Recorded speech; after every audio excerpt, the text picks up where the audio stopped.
what was your inspiration to write your memoir Blind, and why was it important to you to write this memoir? When I first lost my sight, one of the initial thoughts that came to mind was that my life was over. And at that moment, what I was looking for, was for a roadmap, for, some form of motivation, something that said, hey, you're not the only blind person. There are plenty of blind people who are doing amazing things, right? And one way people look for motivation or inspiration is through entertainment, right? Through movies, through people in the media, through books. And it's very interesting that when I became blind, this was in 2007, and a lot of the books that I was being gifted were the books by Helen Keller, which, she was an amazing person, but, she was born in, you know, 1880. I was born 100 years later. So, our, how we negotiated life was so different. So, um, to answer your question more directly, was that I really felt that there was a big need for telling contemporary stories about blindness, a big part of that being, the technology piece, because a lot of the times, people wonder, how do the blind do X? If you're blind, how do you do this? And they don't realize that technology has removed a lot of those barriers. No, I would agree. Technology has turned into something that's really, really remarkable.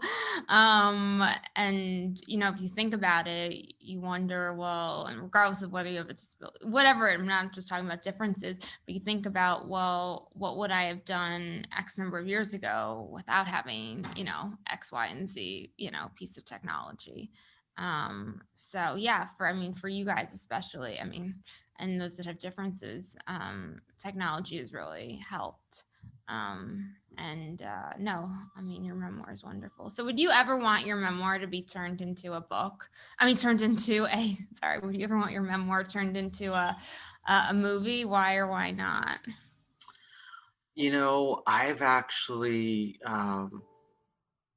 the movie rights to my memoir have been sold a couple times. They've been purchased by some production companies, and um, they sat there for a couple years, and I ended up buying them back, and then another company has interest. And so I think, like, in the last 10 years, it's been shopped around, and I think maybe one, two, three different studios have owned it at some point. Oh wow. So, my experience with that question is, oh my goodness, I'm open to it, right? I wouldn't, I think it's exciting to think about, but my personal experience with that has been that it's a long process. Something that's come to mind recently for me is that I would really want, you know, uh, disabled actors to be in my movies, and so many people in my book have disabilities. So I think that's a hurdle where, I don't want to just some non-disabled actor to pretend like they're deaf or blind or have any other disability. I really want to create opportunities for my community, the disability community. So I think that's been a big hiccup. And two of the production companies that had purchased the rights, initially they said, yeah, we'll get a blind actor to play you, or we'll get, ensure that we have at least 50% people with disabilities, represented. And they weren't able to produce that. So I ended up not moving forward with the project. And so I guess, what I say about having my book into a movie is, yes, I'm excited about the possibility, but I really want to stick to my values, which, points to me having, ensuring that, the cast is primarily actors and actresses with disabilities. Yeah, and I think over time, especially more and more, actors there are with disabilities, the potential of, um, you know, doing a movie with, what you would like, which is, actors with disabilities, that'll be more accessible. Because I know it can be difficult, but there's many different um, people out in the movie industry or film industry that have all different types of disabilities.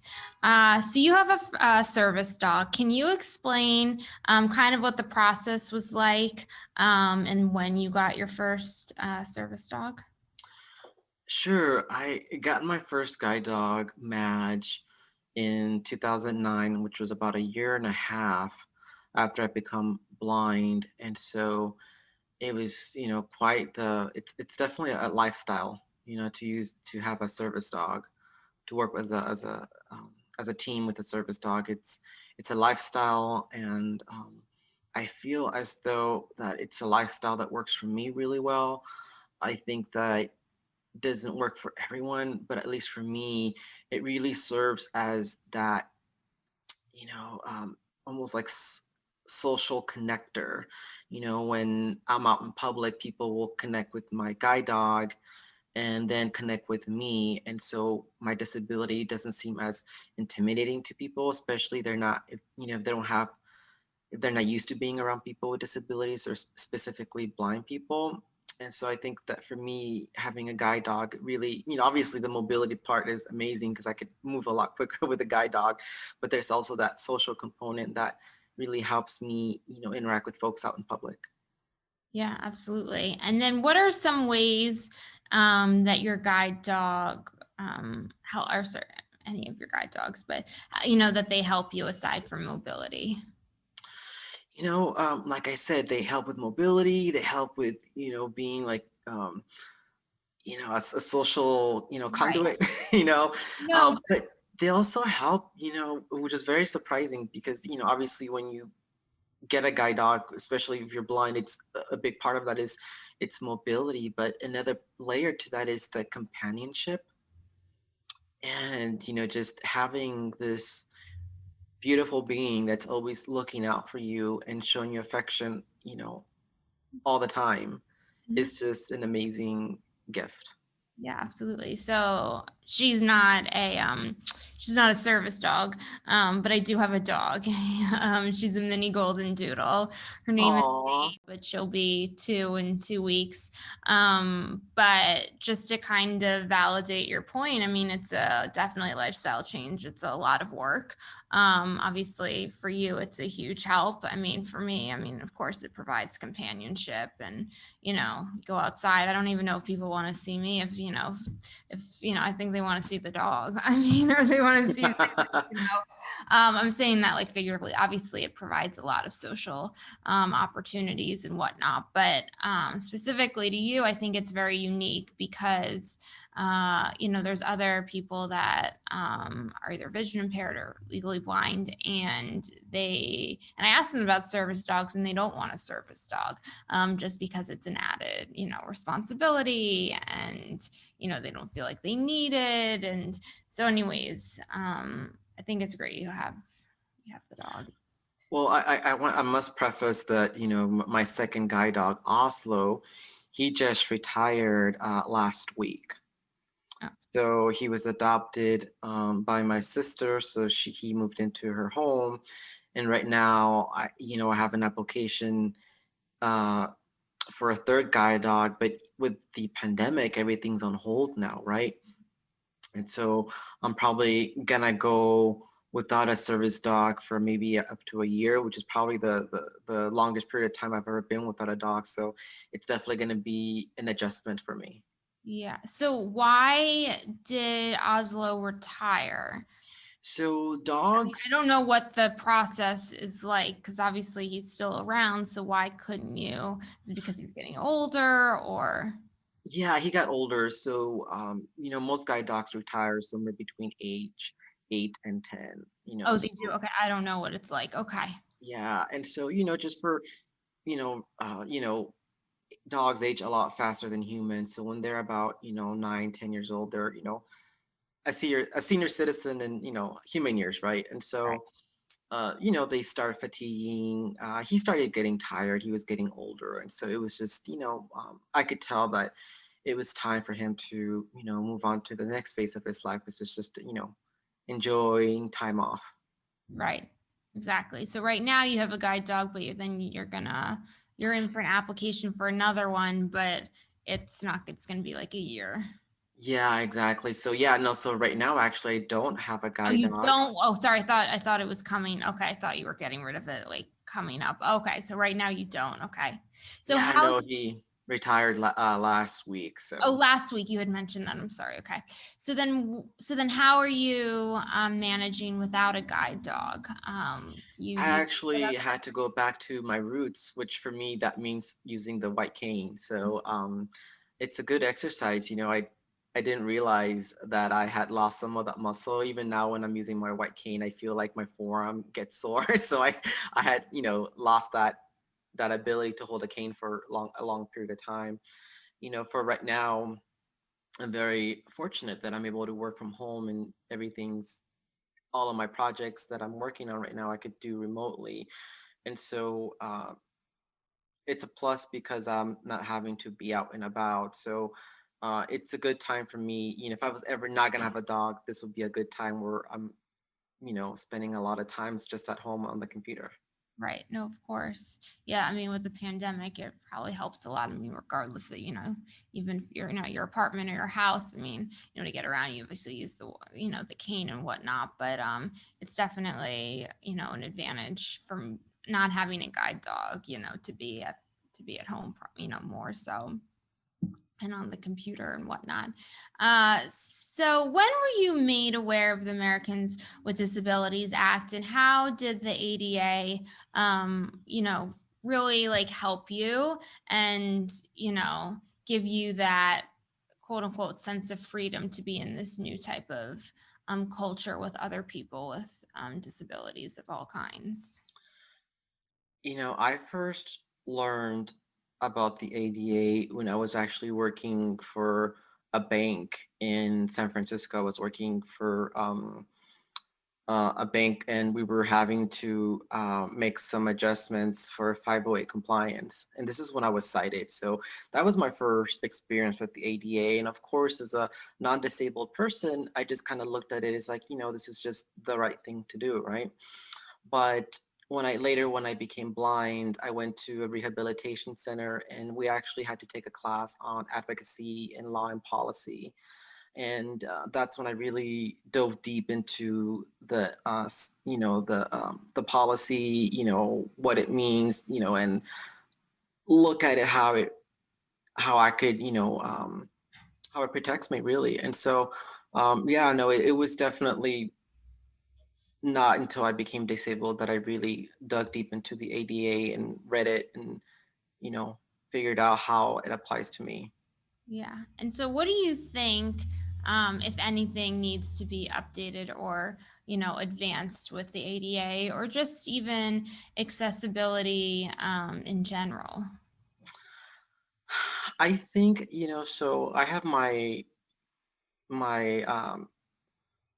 digital accessibility company, and something that I hear a lot, from people that come to me, and often a lot of these people have like, a judgment letter, or they've been notified that they're not accessible, right? And Mhm. they're frustrated a lot of the times. And something that I hear from them is, I don't know why, the ADA applies to me if I'm just a small business, I'm not a government agency or a school. And, it's almost like I feel like there's a big need for there to be like a national campaign about accessibility really targeted at small businesses, because I feel that often they don't recognize how this applies to them.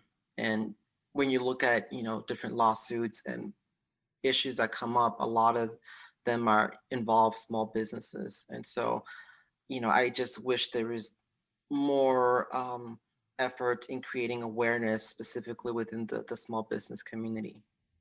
Yeah, absolutely. And, I would also even say, I mean, you say small business, so that's employment. But, I would totally agree. I think from the people that I've spoken to, who have vision loss, that they always tend to tell me that it's a big hurdle that they deal with if they're, working at X, Y, and Z, job. Um, Mhm.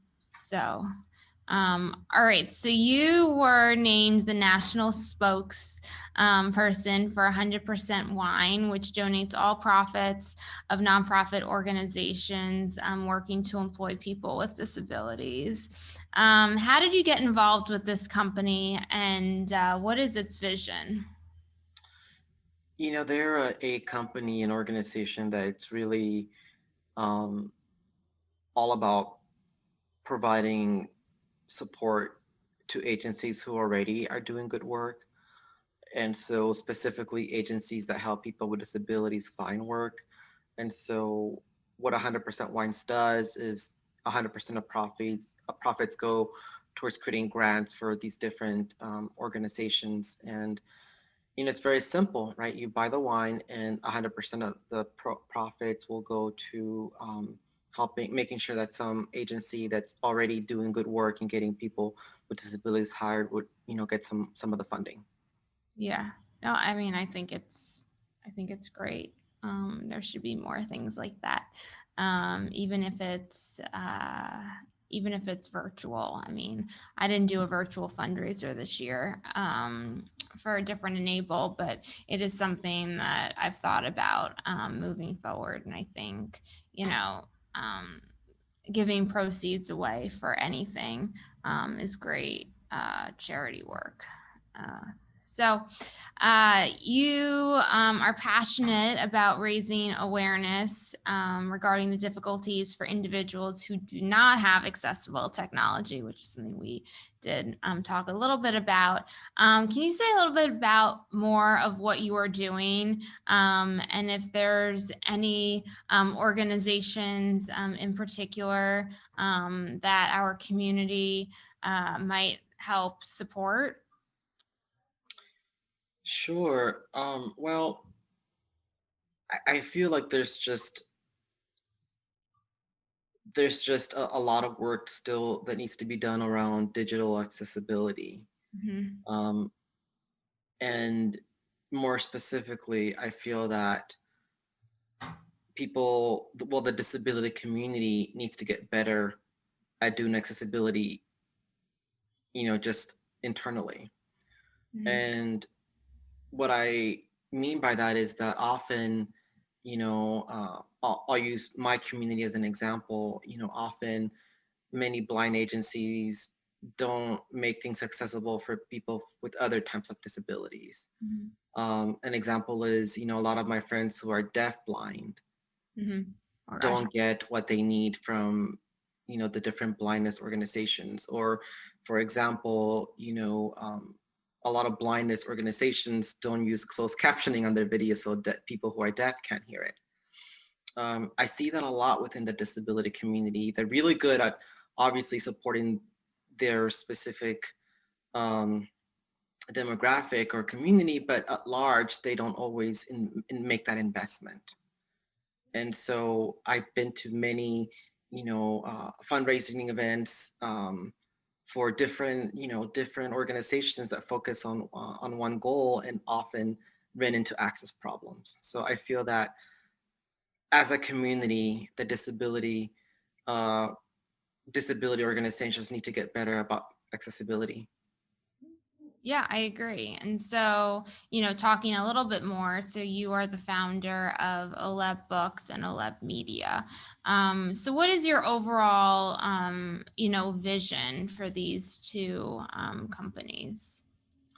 Well, they really, each one serves one of my passions. So Oleb Books is a publishing house for writers with disabilities. And my goal for this organization was to really have a space where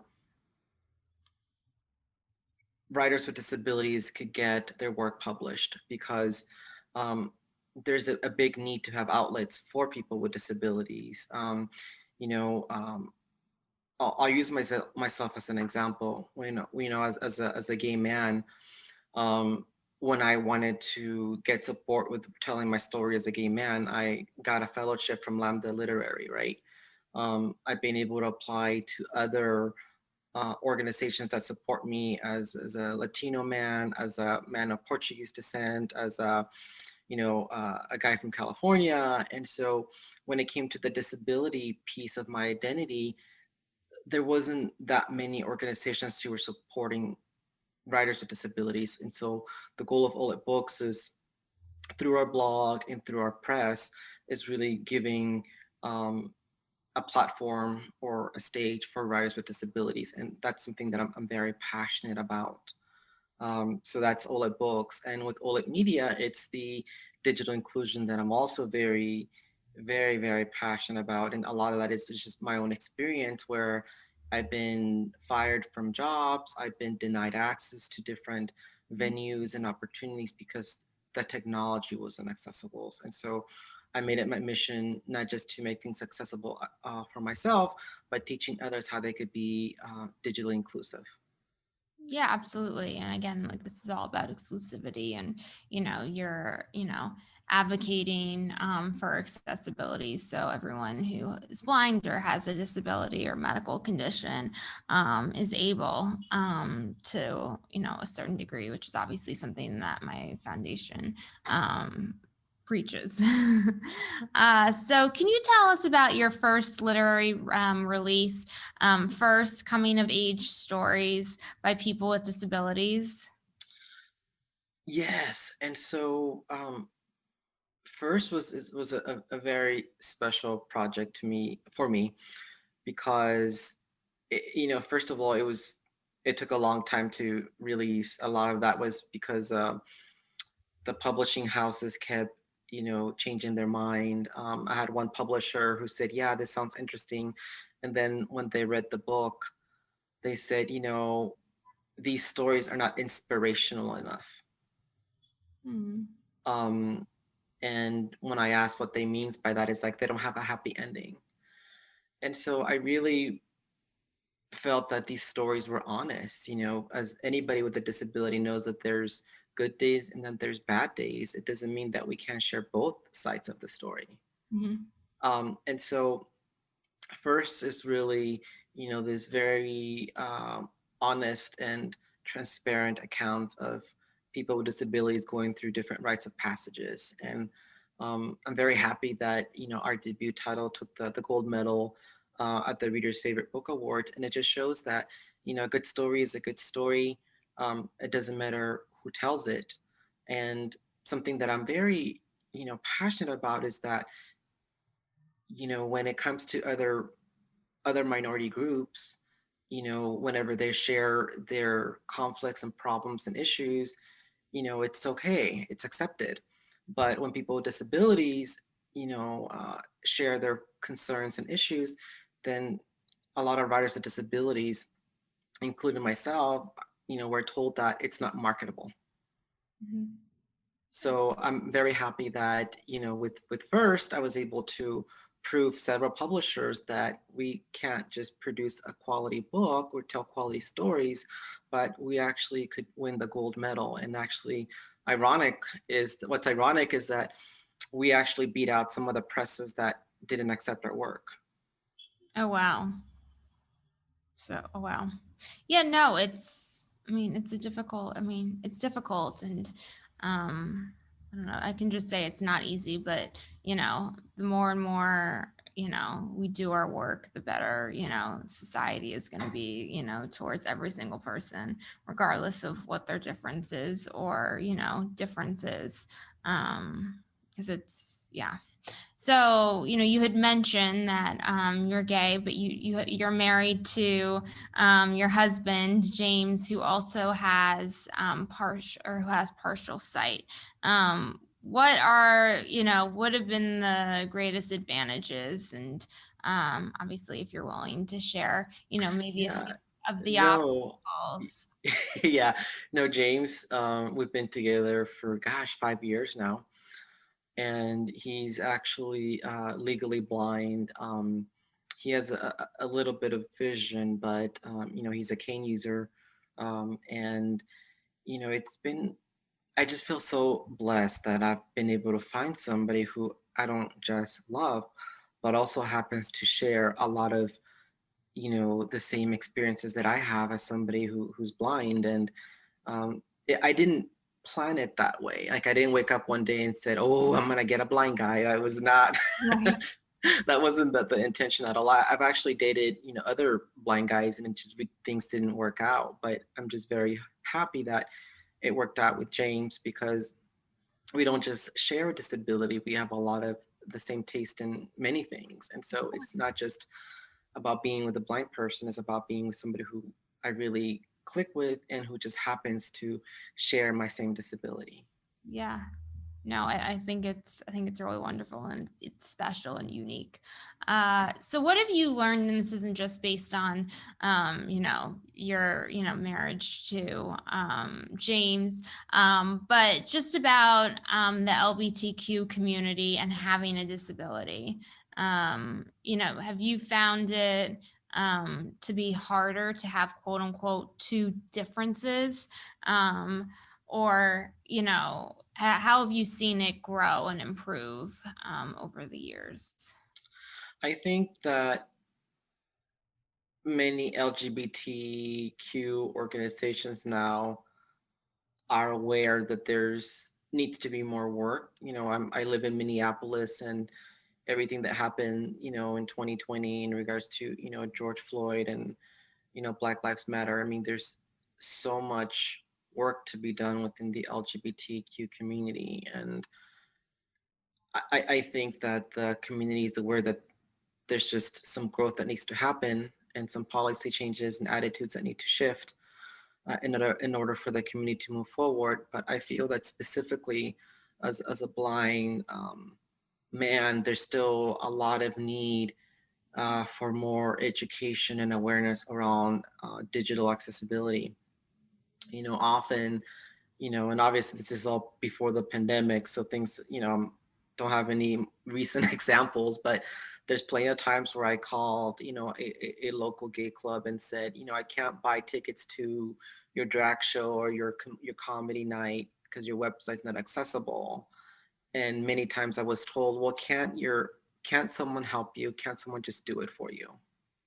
Hmm. So I still hear some of that those undertones of like, okay, well, this is, your issue, not my issue Hmm. type of feelings. And I feel that, you know, that's still something that's problematic. I feel that, as a consumer, as a client or customer with a disability, my money is good, Hmm. just like everyone else's. Why is it less appealing to somebody? And so I think there's still some of, in regards to digital accessibility websites, tickets, um, there's still some a lot of work to be done. I have a lot of friends who are wheelchair users, and it's difficult because a lot of gay bars don't always have accessible bathrooms. So there's definitely a big need for just more accessibility. Oh, well, of course. And I mean, and yeah, it needs to be more for accessibility. And I mean, regardless of whether you're in the LGBTQ community or not. But to pinpoint off what you're saying is that there needs to be more accessibility also in particular to the LGBTQ community. And like I said, I think, over time that will happen. One of my best friends. Yeah, and I'll add to that where I think that's what I'm dealing with now. It's accessibility. But when I was single and dating, I was in this predicament where, I was using like some of the different, I was on social media and using dating websites, and I was in this predicament where, you know, if I said that I was blind on my profile, a lot of guys would say, "Oh, I've never been with a blind guy. I wanna have that experience before I die." So it almost seemed like I was Really? being, yeah, it happened That's an a lot. interesting way to say Yeah, it. exactly. And so then I decided, oh, well, let me just take it off because I'm getting too many, unwanted messages. And then when I took it off, and then I would say, hey, by the way, you should, I would tell them before I would meet them, by the way, there's something I should say, I should share, I'm blind. And then they would often ghost me. Oh. And so, yeah, so it was very challenging, where I was like, okay, If I say that I'm blind, all of a sudden I get a lot of interest because people find it exotic. Hmm. And then if I don't say that I'm blind and I share with later, then people feel like I'm being deceiving. Right.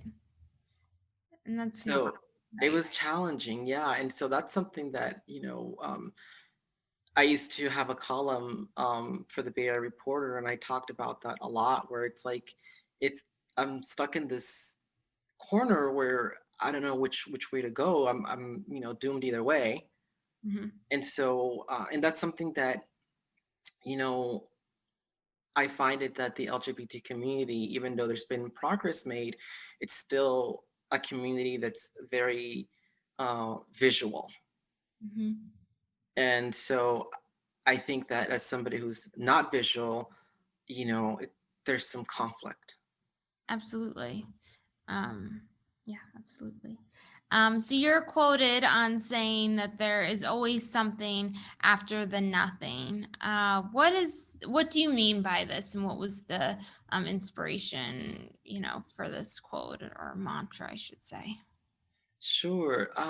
What I mean by that, by my by saying that there's always something after the nothing, is that, especially in today's world where it's so fast paced, there's all these goals that people have, and we often you know get caught up in failure, right?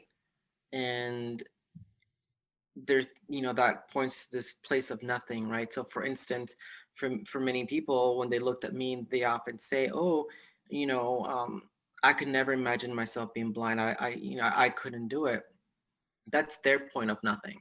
And I was there once, so my point of nothing was, oh, I'm blind. But now I realize that there's always something afterwards, right? And so I really, if people learn anything from me, is that no matter how things feel or challenging things are, there's always something afterwards. And even, somebody at one of my lectures said, well, what if someone dies? And I said, well, it depends on what you believe in. If whatever comes after is based on you, which is goes back to, you know, it's important to have the ability to see, or to have, or to hope Hmm. after tragedy. Absolutely. And I think that's a huge thing that, comes across because, not everyone can have that hope after tragedy. What is coming up for you in the near future? Well, Oleb Books will be releasing three titles over the next year, and so I'm really excited about that. Two of the titles I edited, and I got to work with two amazing writers. One writer is Suzanne Nielsen with her collection of poetry, which I'm really excited about. We also are going to be releasing an anthology on the experience of being a parent with a disability. Oh, wow, that's amazing. Yeah, and it's a very cool anthology that was in partnership with Pen to Paper, which is the big, creative writing competition out of Texas, sponsored by the Coalition of Texans with Disabilities. So it's just a great project. Um, and then we're also publishing a young adult novel by Stephen Weiser, which is just a really cool story. And so I'm really excited about the projects we have, we'll be releasing over the next year. And so that's definitely, keeping me busy outside of my, working with my clients and on their accessible audits, accessibility audits, and web audits. It's amazing. Well, you're doing great work there, Bello. It's Thank wonderful. you. Really, really wonderful.